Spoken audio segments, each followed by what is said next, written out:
Do you have this strong intuitive feeling that you are just destined to build a business and a life that stands out amongst the rest, but you just don't know how to get there? I feel you. I've been there, and I can see that you are another fellow flamingo just waiting to take flight. My name is Megan Shallow, social media guru and founder of BNL Media Consulting, and this is exactly what I have done through building my own beautiful empire that has become a unicorn in the social media management world, as well as a safe space for entrepreneurs to feel empowered with their digital marketing. All of this was founded on the basis of 3 magical words: breathe, nourish, and love. Are you ready to learn how to be that entrepreneur who shows up online and offline with confidence, has a business that makes an impact in this world, and lives a life full of connection, love, prosperity, and joy? If the answer is yes, then let's go.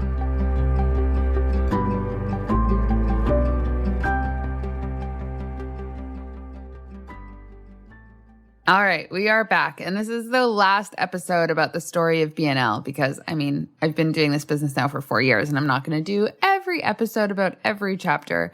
But these are the 4 pivotal moments in BNL that completely shifted how I was going to live my life. And as you have probably listened to, none of this was really planned. It all just started to happen as I stayed open to receiving opportunities and different experiences that kind of went against the plan. So I hope that some of this has inspired you in some way. I honestly love what I do. I love BNL and everything it stands for. I love when I just sit back and allow things to unfold the way they're meant to, that this business continues to grow and my life continues to grow with it. And that is one of the biggest lessons I've learned with all of this. And for those of you that maybe haven't leaped yet, but are hoping to one day, you can.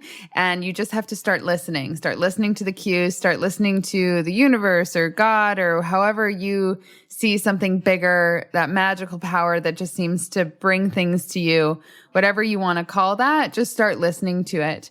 And so this episode is all about when I decided to finally quit my 9-to-5. And it kind of all happened really serendipitously, as everything within this story has occurred. I was working full time.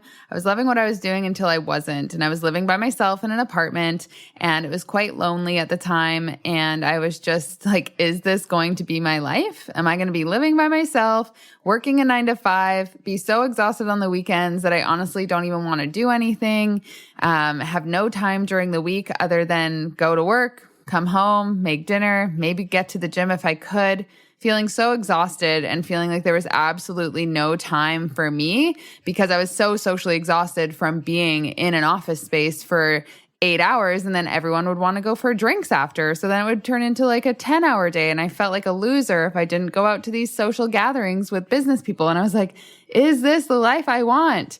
And it was just so fast paced. I was having a lot of anxiety attacks by the end of it all. And I just realized if I had to change one thing, it would be where I was living. And I was still living in Kelowna at the time, and I knew I couldn't leave the city, but I just wasn't happy in my apartment anymore. I think my fish had even died, so that was sad because I loved my fish.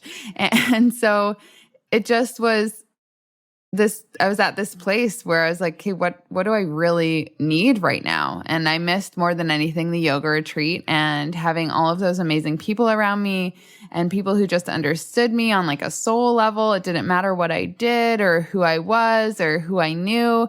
It just mattered. It was like who like I was at a deeper level. And so I kind of put it out there into the universe that I was ready to make a move, and I was looking for roommates. And I knew that I couldn't keep living alone and just doing this life solo, but I wasn't in a relationship at the time. I wasn't going to force anything because the universe was clearly like, nope, you're not dating anyone still. Just in case you wanted to try, they're not going to be good dates. And so a friend of mine owned a yoga studio, and I was talking to her about how I was looking for a different place to live and kind of wanted to move closer to downtown and would be totally down for roommates. And she told me that one of her students actually posted a poster, and I might know her. She's like Emily, who I will call out because I love her so much. And she actually, ironically, is a huge part of BNL now. Emily was looking for a roommate and she had posted a poster in the yoga studio. And I was friends on Facebook with Emily, and my intuition just lit up. And there was no reason for me to have to move other than I just knew it needed to happen. And I knew I needed to move into her house because 3.5 years prior, her and I had met while we worked at the yacht club together in Kelowna. And we got along so well. We were both very unique individuals and just didn't fit the mold of typical restaurant life.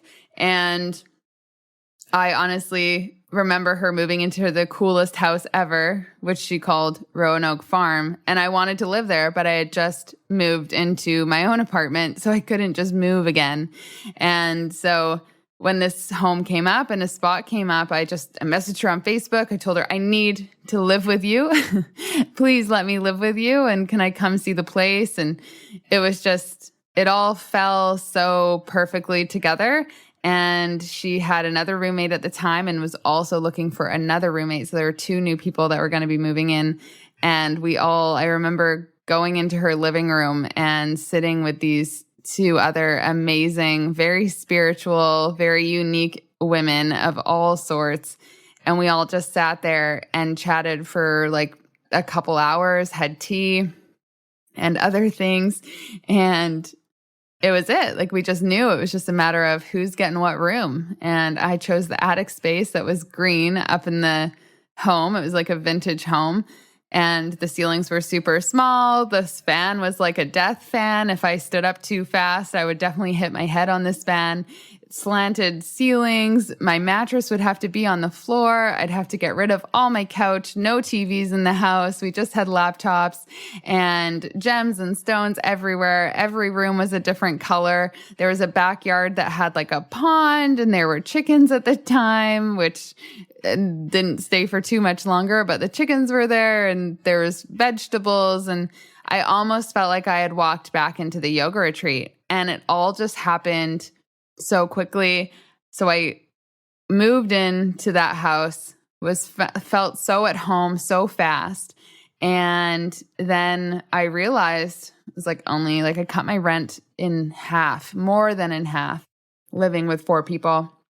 And I had a few clients on the side at that time, and they were paying me enough. I think I was making like $2,000 a month, but I mean, rent was only like $400. So it was totally doable. And I just woke up one morning. I was like, I have to quit.